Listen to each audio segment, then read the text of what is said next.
თუ გრძნობ ენერგიის ნაკლებობას და მუდმივად ფიქრობ, საიდან აიღო მეტი ძალა, რომ დღის განმავლობაში იყო ეფექტური და წარმატებული, პირველ რიგში გამოიკვლიე, სად იხარჯება შენი ენერგია უაზროდ.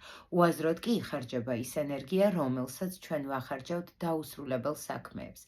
ეს შეიძლება იყოს დაუსრულებელი პროექტი, დაუმთავრებელი ან დაულაგებელი ურთიერთობა, ის რაც არც ვითარდება და არც იხურება, მაგრამ შენგან მუდმივად გარკვეული ენერგიის დანახარჯს მოითხოვს.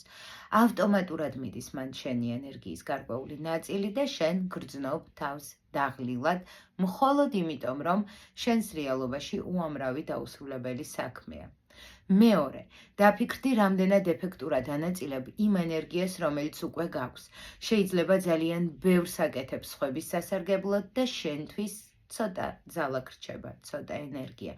ამ შემთხვევაში ისწავლე უარის თქმა და გადაანაწილე შენი ენერგია ისე, რომ შენ იყო მოგებაში.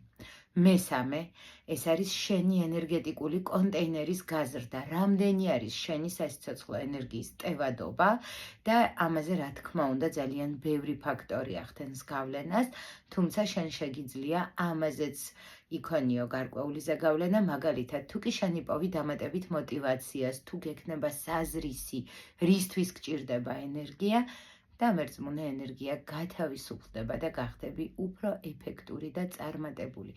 მხოლოდ ამ სამი ნაბიჯის შემდეგ შეგიძლია უკვე იფიქრო დამატებითი ენერგიის წყაროების მოზიდვაზე და ეს შეიძლება იყოს ეფექტური კვება, კარგი დასვენება და უამრავი სხვა აქტივობა, რომელიც რატომღაც გგონია, რომ ფუფუნებაა და მხოლოდ მაშინ იქნება შესაძლებელი, როდესაც ყველაფერს დავასრულებთ, ხოლო ამ შემთხვევაში ცოტა მანკიერი წრე გამოდის, სანამ არ დაისვენებ, სანამ არ შეივსები ენერგიით, ვერაფერსაც ვერ გააკეთებ, ასე რომ გონივრულად მიუდექით საკუთარ რესურსს.